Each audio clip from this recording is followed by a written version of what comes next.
Is the Jordan 1 Heritage worth it? In this video, we're gonna figure that one out. Hey everybody, I'm Actors, and welcome back to the only channel on YouTube that covers in-depth videos of cars and sneakers. And today, we are going to be going over these. The Jordan 1 Heritage, the shoe that nobody really believes are gonna do really well. Before we unbox these bad boys, be sure to like and share for that YouTube algorithm, as well as subscribe. Any support would just be awesome. Now let's get into these shoes. First, I always want to start off by talking about the box, and this box is actually kind of different. It's kind of like a normal Jordan 1 box, but instead of black and red, it is white and red, which kind of looks like the women's box just a little bit. But yeah, this is what the Jordan 1 Heritage box looks like. Lifting up that lid, removing the wrapping paper, and whew. Now this is definitely a shoe that photos and this video right now is not doing it any justice. I mean, this shoe in the hand, I don't know why, it just feels different.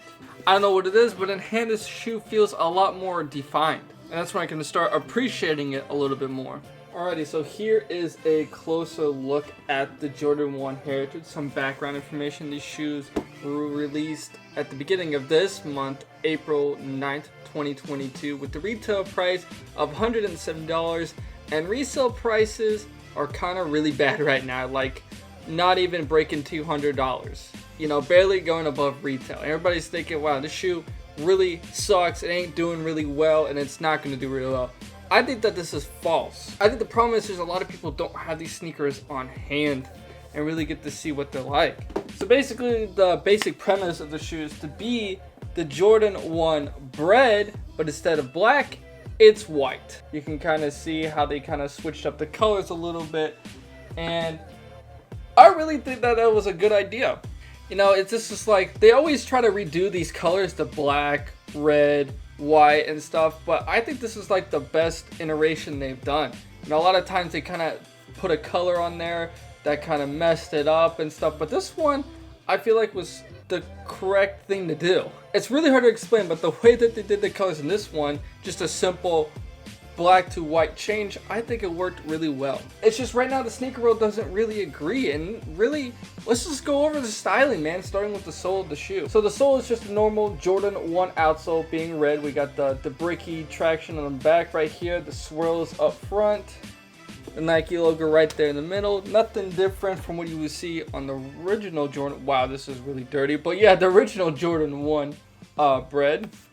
Swing up to the midsole of the shoe, it's just a regular, once again, Jordan 1 midsole, that white rubber.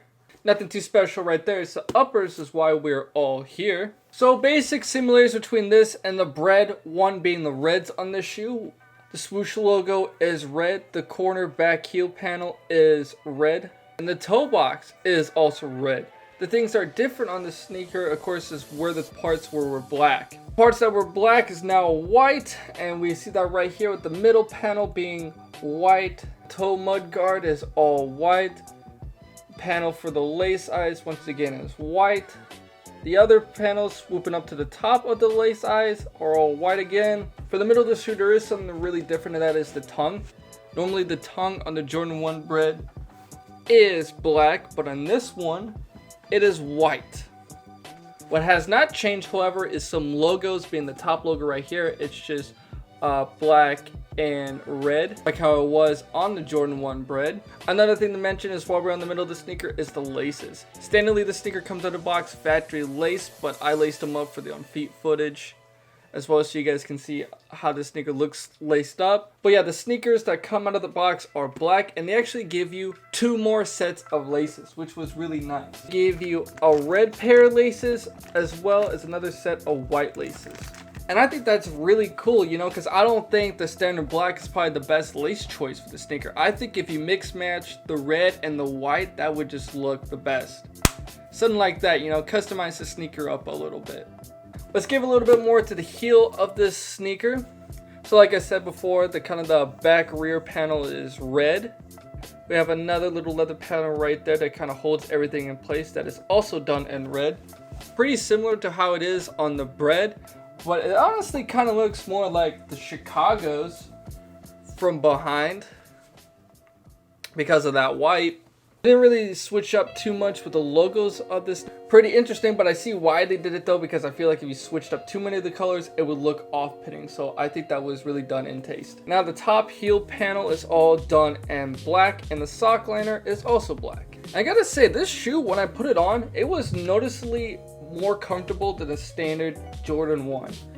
I don't know, what was it? Maybe they switched up the padding or something like that, but I noticed that this sneaker is a lot more comfortable to wear than my breads right here and my Chicago origin stories. And it's definitely showing on this sneaker right here. I do believe that the padding or something that they use in the sneaker is just a lot more comfortable than the normal Jordan 1. And then lastly, inside the shoe, mostly black, but the insole, it is white with a red Nike logo. Something I almost forgot to mention about the styling of the sneaker is the quality of the sneaker. And I gotta say, it's a quite improvement. You know, the leather is actually pretty soft. It's not the softest, but it is pretty soft and nicely tumbled as well.